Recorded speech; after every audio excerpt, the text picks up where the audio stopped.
Bagaimana Islam memandang inflasi, penurunan nilai mata uang dalam hal hutang piutang?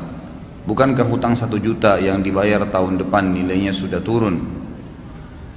Jadi yang saya tahu Allahu alam, tetap saja Islam 1 juta kita utang 10 tahun lalu, ya dibayar 1 juta, gitu kan? Dibayar 1 juta. Walaupun nanti nilainya sudah turun. Allahu alam, itu memang sudah begitu. Kalau uang ya, bentuk uang, berapa yang kita pinjamkan begitu yang dikembalikan sesuai dengan misal orang pinjam di zaman Nabi SAW 1 dirham ya, di awal hijrahnya Nabi SAW ada yang bayar tahun 7 Hijriah tahun 7 Hijriah, mereka tetap membayar dengan 1 dirham, tidak ada perubahan walaupun sebenarnya berbeda nilainya dengan 7 tahun yang lalu, kecuali dalam bentuk benda. Kata para ulama, memang benda itu dasarnya bernilai. Misal dulu membeli tanah dengan nilai 1 juta, sekarang tanah itu sudah bernilai 10 juta, gitu kan? Pada saat kita membeli tanah atau meminjamkan uang untuk beli tanah tersebut, kita memberikan syarat, misalnya nanti pada saat tanah ini saya mau dibayar utang kamu ini dengan syarat kamu nanti kalau sudah menjual tanah itu dan dinilai dengan nilai pada saat kamu jual, misalnya, gitu kan? Tetap 1 juta, tapi nilainya nanti pada saat penjualan, gitu kan? Jadi itu mungkin Allahu a'lam masih ada celah di mana dia dibolehkan. Tapi setahu saya tetap saja sama, gitu kan, kecuali benda. Sama halnya emas yang bernilai, gitu kan. Kita pernah pinjamkan 10 gram ya dikembalikan 10 gram, walaupun misalnya sekarang nilainya kalau di rupiah lebih mahal. Sudah begitu. Dalam undang-undang perpajakan yang masih kurang bayar ditambah bunga saat ditagih. Bagaimana pandangan syariat tentang ini? Bolehkah bunganya tidak kita bayar? Setahu saya memang tidak boleh, itu riba. Itu adalah riba dan tidak boleh sebenarnya. Masalah kasus pemerintah kita melakukan yaitu pelanggaran syar'i. Secara syar'i nggak boleh. Kalau masalah orang tidak mau bayar bunganya, ya itu hak Anda. Itu memang riba. Kita sebagai muslim boleh saja tidak patuh pada hal ini ya. Dan kita bisa membahasakan, setahu saya seseorang warga negara Indonesia itu masih bisa kantor pajak dan negosiasi, ya kan? Itu bisa disampaikan. Saya tahu ada beberapa orang yang memang terlambat pembayaran pajak kena bunga, lalu mereka negosiasi kalau mereka tidak mau bayar bunganya dan mereka cuma bayar pokoknya dan dibayar langsung semua pokok yang tertunggak, maka itu tidak ada masalah, bisa dimaafin.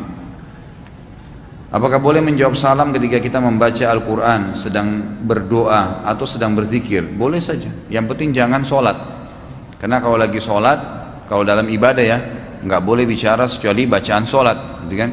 Begitu pula tidak itu kalau dalam ibadah. Kalau di luar ibadah, di tempat-tempat yang kita dilarang untuk menyebutkan nama Allah, seperti mohon maaf azzakumullah, semoga Allah muliakan anda semua, itu di WC ya, itu tidak dibolehkan menyebutkan nama Allah, maka di sini tidak boleh kita menjawab salam. Itu kalau di tempat yang dilarang.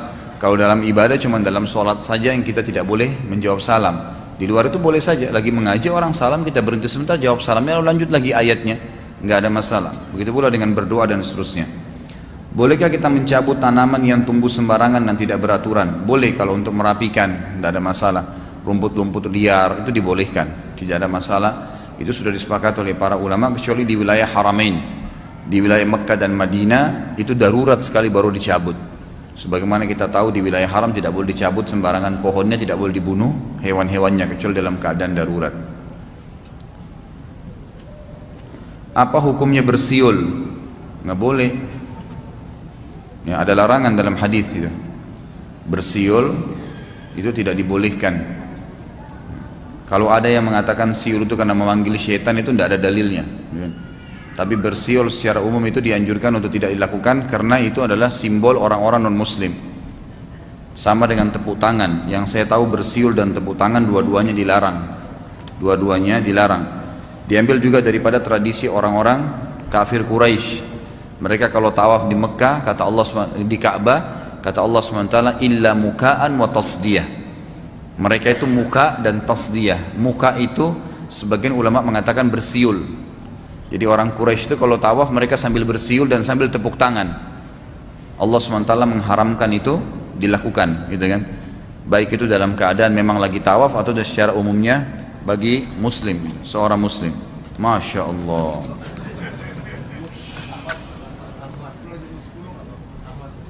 Akhwat ya, ini ikhwah mentang-mentang sudah duluan pertanyaannya, akhwatnya yang disalahin. Apakah sah wudhu dan sholat seseorang yang bertato? Sah, nggak ada masalah. Sudah saya jelasin kan? Dia bertato itu hukumnya melanggar agama, haram. Ini nanti baru tambah nih. Tambah pertanyaan 3 lembar, Masya Allah.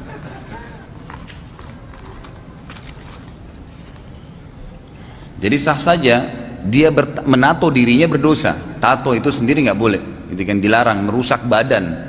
Itu tidak dibolehkan, memasukkan tinta dan seterusnya. Tapi apakah sah sholat dan wudhu orang yang bertato? Sah, nggak ada masalah. Karena tidak masuk dalam hal-hal yang membatalkan sholat. Yang batalkan sholat kan jelas, tidak ada wudhu, ada najis di badan. Gitu. Tato itu bukan najis. Jadi ini bukan berarti membolehkan tato ya, karena tato itu ada bab sendiri, dilarang. Gitu kan. Apakah apabila kita melihat kucing ditendang, bolehkah kita membalasnya? Nanti Tuhannya yang balas, Allah Subhanahu wa taala. Enggak usah Anda. Hanya tendang-tendangan berlanjut lagi.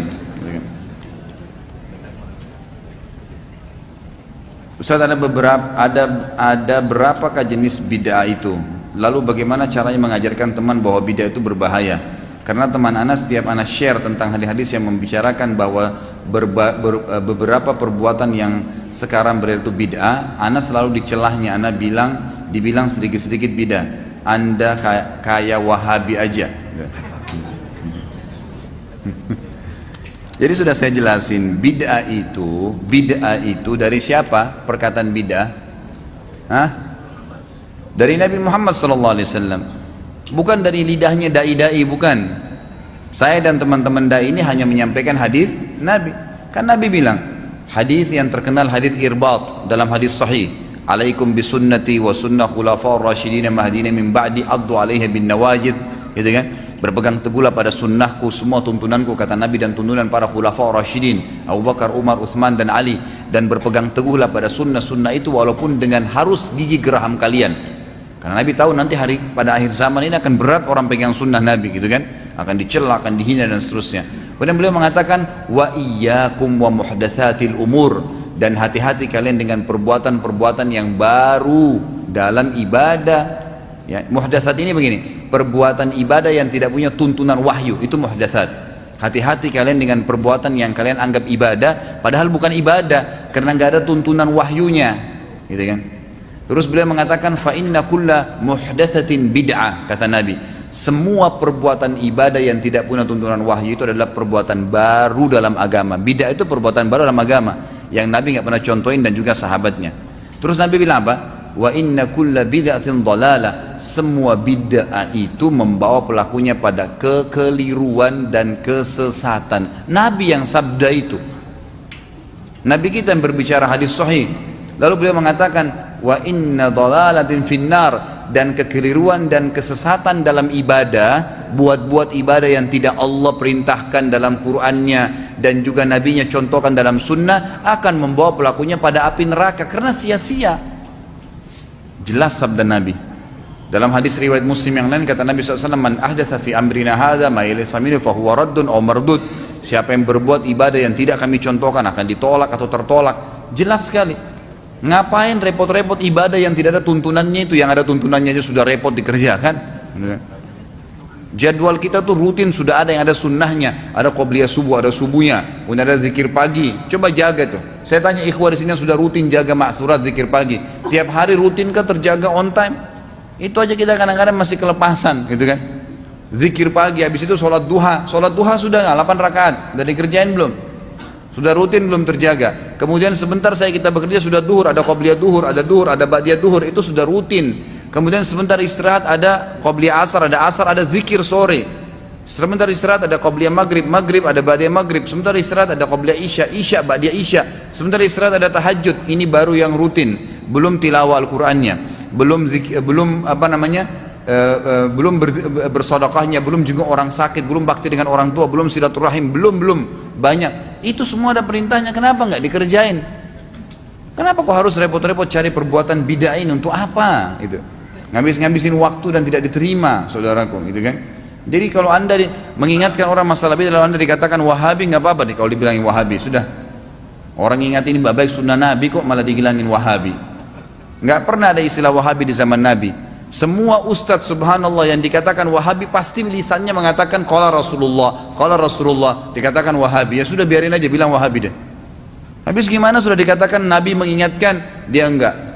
Nabi enggak pernah kerjain, saudaraku, enggak apa-apa. Loh subhanallah, nabimu dan kiaimu enggak pernah buat, kamu berani mau buat, gimana caranya?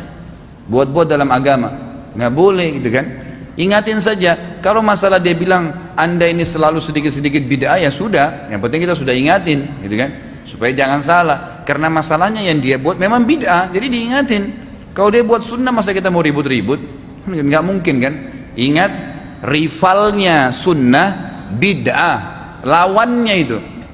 Artinya orang, kata para ulama, satu mengerjakan perbuatan bid'ah berarti dia mematikan satu sunnah. Kalau orang mengerjakan satu sunnah, dia sedang mematikan satu bid'ah. Udah nggak usah repotin diri dengan bid'ah nih, sunnah aja banyak belum dikerjain, jauhin aja gitu kan. Tugas kita menyampaikan, Allahu a'lam. Bagaimana bila di mall atau pasar kita melihat toko-toko yang menjual pakaian yang tidak syar'i, haruskah kita mendoakan agar toko tersebut tidak lagi menjual pakaian yang seperti dipakai kaum kafir saat ini? Saya kan sudah pernah bilang, menjual pakaian yang Anda anggap tidak syar'i ini, misalnya pakaian yang terbuka bagi wanita, itu tidak semuanya haram ya, nggak semua haram. Bolehkah seorang muslim jual baju dalam wanita? Boleh, karena muslimah juga mau pakai. Di depan suaminya kan dia butuh baju tidur. Masa biar dengan suaminya pakai cadar, sama pakai jubah, nggak mungkin. Butuh itu kan. Jadi tidak spontanitas haram. Bolehkah seorang muslim jual TV? Boleh. Karena TV media bisa dipakai salah, bisa dipakai benar. Nggak boleh diharamkan itu. Kecuali muslim jual khamar, nah itu haram mutlak, nggak boleh. Jadi jangan disalahin kan. Masalah kita mengatakan mudah-mudahan nanti dia bisa menjual baju yang lebih syar'i, ya silahkan. Tapi jangan divonis itu salah ya. Itu tidak salah. Kita harus bijaksana di sini. Assalamualaikum warahmatullahi wabarakatuh. Sebenarnya bagaimana sejarah terjadinya budaya Maulid Nabi? Ada yang bilang itu dimulai era Salahuddin, ada yang bilang dimulai dari Bani Fatimiyah. Apakah Bani Fatimiyah itu adalah Syiah? Sudah saya jelaskan panjang lebar nih, tapi saya ingatkan kembali deh. Mudah-mudahan yang sudah sering dengar nggak apa-apa, kupingnya jangan panas ya. Ini mungkin sudah 70 kali saya ulangin sejarahnya nih. Jadi dinasti Fatimiyah, kerajaan Fatimiyah itu memang kerajaan Syiah Ismailiyah. Syiah Ismailiyah yang berdiri dulunya di Maroko, kemudian pindah ke Kairo, ke Mesir.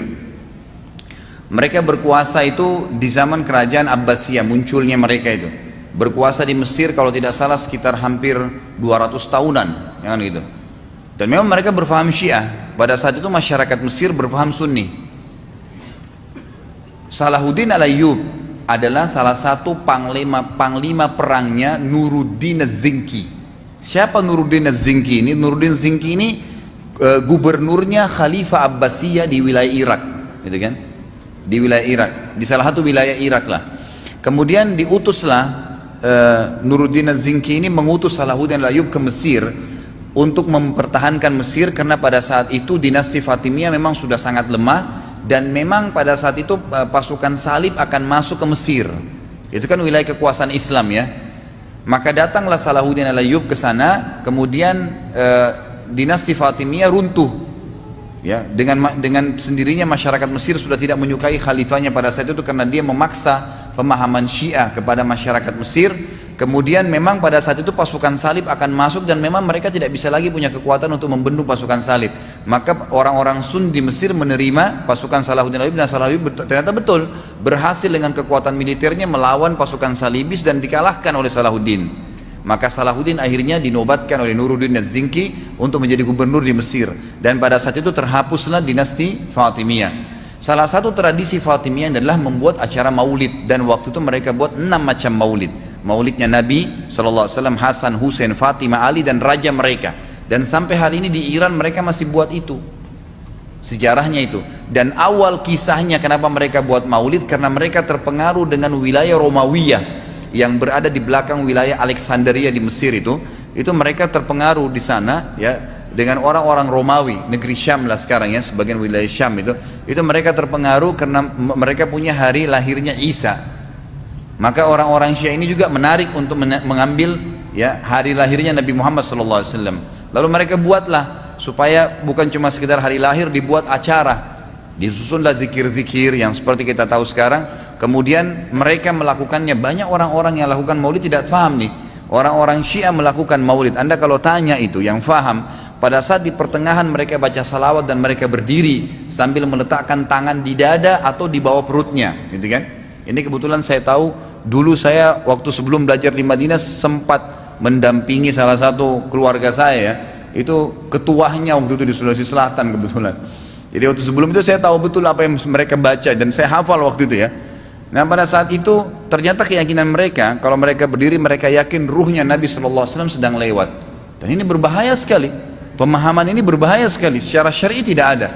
Membuat acara maulidnya tidak pernah di zaman Nabi SAW diperintahkan dan para sahabat. Zikir yang disusun juga itu tidak pernah Nabi SAW contohkan. Dan mereka menambah lagi dengan menganggap ruhnya Nabi sedang datang. Maulid Nabi berkembang karena ada perbuatan bid'ah yang Nabi tidak pernah contohkan, maka dihiasi sama syaitan. Dulu orang baca setahun sekali, sekarang dia apa? Baca setiap pindah rumah, setiap mau pergi haji, ada kematian, malam Jumat. Ini maulidnya Nabi berapa kali nih? Loh hari lahirnya Nabi berapa kali nih ceritanya? Sampai berulang-ulang diadakan. Seperti sudah tidak ada zikir lain kecuali harus melakukan ibadah itu. Bahkan yang kita sayangkan, semoga Allah berikan hidayah, sebagian orang di Jakarta ini jadikan sebagai tempat ajang mengumpulkan duit, gitu kan? Acara maulid diadakan lalu kemudian sumbangan sekian orang masuk biaya dan seterusnya. Nih, dari mana ini? Kalau Anda cinta kepada Nabi SAW, Anda mestinya melawan itu, menolak bid'ah itu, karena Nabi larang, nggak boleh. Kalau kita tanya Nabi pernah acara maulid nggak? Nggak pernah. Mereka sendiri bilang gitu. Saya pernah tanya langsung, nggak pernah. Lalu kenapa Anda buat? Kan ini bagus, rayain hari lahir Nabi. Loh, Nabi mau nggak pernah buat? Nabi sendiri yang terima wahyu dari langit nggak pernah buat, kok kamu bisa buat? Tuh dari mana ceritanya? Tapi kadang-kadang subhanallah syaitan menghiasi untuk sebagian orang dan dia merasa dirinya benar. Ini nggak boleh sebenarnya. Sejarahnya memang begitu. Jadi tidak pernah ada perintah dari Nabi SAW, tidak pernah contoh dari para sahabat, dan munculnya justru ya kurang lebih itu muncul di 400 tahun ya setelah Nabi SAW meninggal dunia. Allahu alam, ini atau 500 tahun setelah itu baru muncul acara maulid ini, dan itu juga tidak pernah dicontohkan oleh para sahabat. Dan Salahuddin Al-Ayyub akhirnya mengubah. Beliau tanya pada masyarakat Mesir waktu itu, dalam buku-buku sejarah disebutkan, kenapa kalian buat maulid ini? Mereka bilang untuk mengenang hari lahirnya Nabi atau mengenang sejarahnya Nabi. Maka Salahuddin mengubah tradisi itu di Mesir dan membuat sayembara penulisan sejarah Nabi. Maka akhirnya pada saat itulah mulai bermunculan buku-buku tentang sejarah Nabi Sallallahu Alaihi Wasallam. Beliau mengalihkan itu. Jadi jangan sampai menjadi acara ibadah, tapi sejarah Nabi bisa dikenang dengan cara menulis buku. Allahu a'lam. Bila mana sedang bermain sosial media, bagaimana caranya kita ingkar mungkar terhadap hal-hal buruk di halaman sosial media kita? Apakah hanya dengan doa atau misalnya bisa kita memberikan komentar, "Ukhti jangan lupa tutup auratnya" dan seterusnya?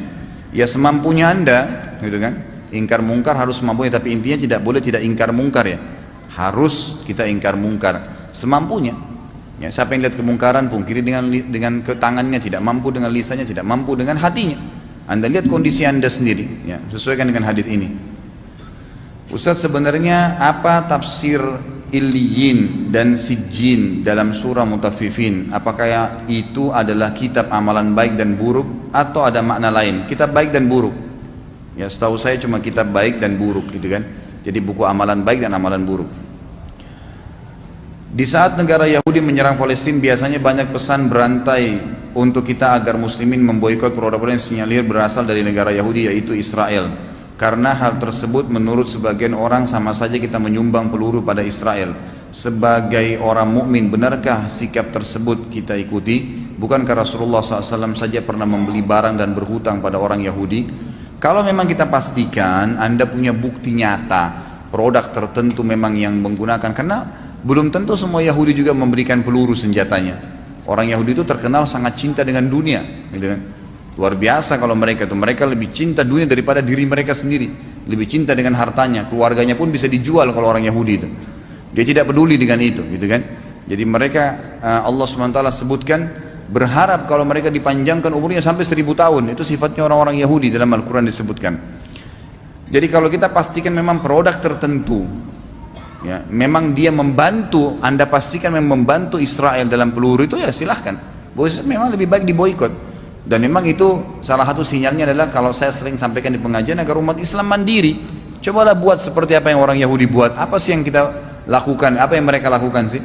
Mereka punya produk dijual di tengah-tengah kita, kita yang beli. Kenapa kita nggak buat sendiri produknya? Kan bisa. Nah, cuma kita kadang-kadang lebih senang jadi pegawai, mohon maaf ya, pegawai orang-orang Yahudi istilahnya, ya, tanda kutip maksud saya ini ya, bukan berarti menghina atau menyalahkan, bukan, tapi kita lebih senang untuk mengurus pekerjaan mereka daripada kita yang memiliki sebuah pekerjaan. Coba dobrak itu, coba berinovasi, coba siapa tahu bisa kumpul sama teman-teman, berbuat makanan, minuman, pakaian dan seterusnya gitu kan. Seperti misalnya orang-orang Yahudi buat pakaian, merek bermerek, Anda kan juga bisa buat sebenarnya. Gitu kan, bisa buat, kenapa enggak? Makanan mereka buat terkenal, kita juga bisa buat, sebenarnya bisa dibuat. Cuma umat Islam memang tidak melakukan itu ya. Makanya ini mungkin sinyal yang mesti kita ambil. Misalkan di antara 4 mazhab mengeluarkan pendapat yang berbeda dalam satu perkara, bolehkah kita memilihnya yang mana saja yang menurut kita lebih ringan? Kita lihat dalilnya.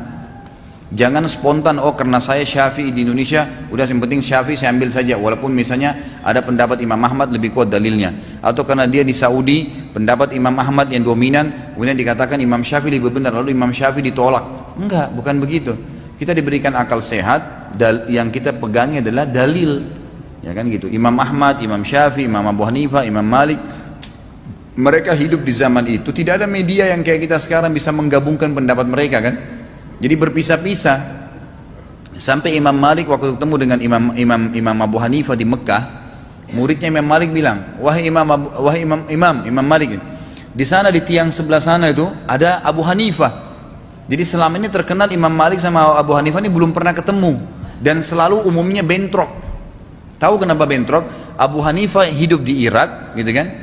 Ini Abu Hanifah ini meninggal tahun 150 Hijriah, bertepatan dengan hari lahirnya, tahun lahirnya Imam Syafi'i. Jadi Imam Syafi'i nggak pernah ketemu sama Abu Hanifah, tapi dia adalah imam madhab, gitu kan? Maka selalu di tempatnya di Irak waktu itu di Kufa, tempatnya Imam Abu Hanifah ini terkenal banyak hadis-hadis bohong. Maka beliau akhirnya menolak hadis ahad. Ahad ini hadis satu jalur. Fulan sahabat Nabi itu ahad, satu jalur, nggak ada sahabat lain, nggak ada jalur lain gitu. Nah beliau nolak tuh hadis ahad karena beliau takut jangan sampai pada zaman itu ada hadis-hadis bohong. Beliau cuma terima hadis yang mutawatir. Mutawatir ini lawannya ahad ya, jalurnya banyak. Jalur A, B, C sahabat, jalur A, B, D, E, F sahabat, terus gitu jalurnya banyak. Jadi hadisnya sahih. Semua mutawatir itu umumnya hadisnya sahih. Jadi kan umumnya hadisnya disahihkan. Karena banyak jalurnya satu sama lain saling menguatkan. Ama Imam Malik terbalik, hadis ahad diterima semua oleh Imam Malik, yang penting jalurnya benar. Kenapa? Karena Imam Malik tinggal di kota Madinah. Bahkan Imam Malik disebutkan dalam bagian daripada penjelasan ilmu usul fikihnya Imam Malik, beliau mengatakan qaul wa af'al, ya kan? Ahli Madinah hujjah. Beliau mengatakan kalau tidak ditemukan dalil dalam satu perbuatan atau perkataan atau sebuah benda seperti takaran misalnya, maka beliau mengatakan perkataan dan pernyataan serta bendahnya penduduk Madinah itu hujjah. Maka beliau pernah waktu ditanya tentang takaran, Imam Abu Hanifah punya takaran untuk mengukur zakat fitrah, gitu kan? Itu ngikutin orang Kufah, orang Irak. Takarannya berbeda dengan masyarakat Madinah. Imam Malik bilang enggak, ini takarannya masyarakat Madinah, dari zaman Nabi mereka pakai nih. Nah gitu, jadi ini perselisihan lah gitu kan. Tapi masing-masing punya dalil. Akhirnya waktu muridnya Imam Malik bilang di sana, tiang sana ada Imam Abu Hanifah tuh. Imam Malik datangin, dialoglah berdua, gitu kan. Jadi dialog di antara kedua. Begitu selesai berdialog, murid-muridnya Imam Malik penasaran nih mau dengar. Wahai Imam, bagaimana tadi? Kata Imam Malik rahimahullah, beliau memuji Imam Abu Hanifah, beliau mengatakan, Allah telah memudahkan saya bertemu dengan seseorang yang kalau dia mau buat tiang masjid ini berbicara, bisa berbicara. Artinya saking luar biasa ilmunya gitu. Dia tidak sembarangan gitu orang itu. Jadi akhirnya Imam Malik pun memuji Imam Abu Hanifah. Jadi karena di sini alasannya adalah alasannya dalil, argumennya apa? Benar atau enggak? Kan begitu. Imam Syafi'i mengatakan kepada Imam Ahmad, Imam Syafi'i ini lahir tahun 150, Imam Malik meninggal 179. Jadi Imam Syafi'i sempat belajar, ya, mengambil dari kitab Muwatta Imam Malik. Kemudian Imam Syafi'i ini sampai menjadi seorang alim besar, dan salah satu muridnya namanya Ahmad bin Hanbal, imam mazhab yang lain. Tapi Imam Ahmad bin Hanbal lebih fokus ke masalah ilmu hadis, Imam Syafi'i lebih fokus ke masalah hukum fikih. Maka apa kata Imam Syafi'i kepada Imam Ahmad? Wahai Ahmad, kalau seandainya ada sesuatu yang sampai kepadamu dari Nabi SAW, hadis, gitu kan, yang bertolak belakang dengan pendapatku, sampaikanlah kepada kami, maka kami akan meluruskannya. Jadi Imam Syafi'i pun tidak fanatisme. Kalau ada yang benar, mana lebih benar diambil. Dan beliau mengatakan semua yang sesuai dengan hadis Nabi maka dia madhabku. Artinya tolak semua pendapat yang salah. Dan hampir semua imam empat begitu mengatakan. Jadi kita lihat dalilnya, mana kira-kira dalil yang lebih kuat, lalu kita cenderung kepada dalil, gitu kan. Terkadang saya pernah melihat ini kayaknya kertasnya hampir sama, satu orang yang bertanya nih. Terkadang saya pernah melihat dalam sebuah hadis terdapat dua status, misalnya sahih oleh Al-Hakim dan dinilai hasan oleh Syekh Albani. Lalu sebagai orang awam yang belum mengerti cara penilaian ilmu hadis, bagaimana hukum satu hadis tersebut? Gini aja, kalau sahih dan hasan terima. Kalau dhaif itu yang masih diperselisihkan. Jadi kalau ulama masih mengatakan, sebagian mengatakan sahih, sebagian mengatakan hasan, itu berarti masih boleh. Karena derajat yang diterima adalah sahih dan hasan. Yang diperselisihkan adalah dhaif, yang ditolak adalah maudhu, bohong, selesai. Itu konsep dasarnya. Teman saya pernah bekerja di satu perusahaan otomotif di bidang produksi motor. Dalam perusahaan tersebut karyawannya diwajibkan untuk memiliki motor merek perusahaan tersebut agar dibolehkan parkir di lokasi tempatnya bekerja. Sedangkan tidak adanya jemputan. Bagaimana bila orang tersebut mengambil kredit motor yang terdapat unsur riba di dalamnya? Dibolehkankah hal tersebut bila terdesak seperti kasus di atas? Nggak ada kata-kata terdesak dalam riba, ya. Dalam masalah haram nggak ada kata-kata terdesak. Masalah orang bilang terdesak harus kredit, kalau enggak bisa punya rumah, sama dengan orang bilang terdesak saya tinggal serumah dengan pezina, jadi terpaksa, gitu. Nggak boleh, nggak masalah. Saya pernah nasihatin ada satu ibu tuh di Kelapa Gading waktu itu. Dia tanya, Ustaz, saya kalau tidak kredit rumah sekarang, ya kan, saya mungkin nanti tahun-tahun depan akan mahal harga rumah. Saya bilang begini, maaf ya Bu, saya jelaskan dulu. Saya tanya dulu dan ibu tanya dengan hati nurani, jawab dengan hati nurani. Kalau ibu belum beli rumah sekarang dan ibu kontrak, kenapa? Kenapa kalau kontrak? Coba renungi kalimat ini ke dalam hati ya, jangan cuma tiba-tiba emosional, tidak. Kalau saya masih ngontrak, nanti kalau kita perasaan atau kita cuma lisan, kita akan mengatakan, wah itu kan apa namanya, masa ngontrak sih, gitu kan? Kenapa emang kalau ngontrak? Umum orang ngontrak 10 tahun, apa? Sampai Allah berikan rezeki baru beli rumah. Toh kalau kita meninggal nggak dibawa tuh rumah yang sudah dibayar cash, ditinggalin jadi warisan. Kenapa harus fokus ke masalah itu? Seperti tidak bisa kecuali memang harus haram. Enggak kok. Ingat, Nabi SAW mengatakan dalam hadis, ini hadis disahihkan oleh para ulama. Masalah rezeki saudaraku, renungi hadis ini. Kata Nabi SAW, kalau seandainya seseorang itu lari dari rezekinya, maka rezekinya akan mengejar dia seperti kalau dia lari dari kematian dan mati mengejarnya. Nggak ada orang rezekinya tidak sampai ke dia, nggak ada.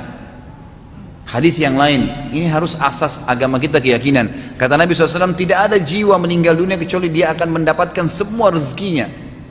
Sudah maktub itu. Ibnu Qayyim mengatakan, ingat statement yang mulia beliau pernah katakan dan sering saya ulangi, aku selalu senang dan bahagia karena dua hal. Aku selalu senang dan bahagia karena aku tahu umurku sudah ditentukan oleh Tuhanku, tidak akan bertambah sehari, tidak berkurang sehari. Dan aku selalu senang karena aku tahu Tuhanku sudah menentukan rezekiku dan tidak akan pernah diambil oleh orang lain. Itu konsep dasar agama kita. Memang sudah begitu. Rezeki anda insya Allah akan datang kepada anda biidnillah. Jadi jangan paksakan pada hal yang haram, itu kan, nggak usah gitu. Saya sudah kasih ide kan kemarin masalah kredit ini, teman-teman bisa terapin ya. Di beberapa pengajian sudah diterapkan itu. Jadi kalau anda misalnya butuh motor, ini contoh saja, saya kemarin terapin di beberapa pengajian dan alhamdulillah berhasil.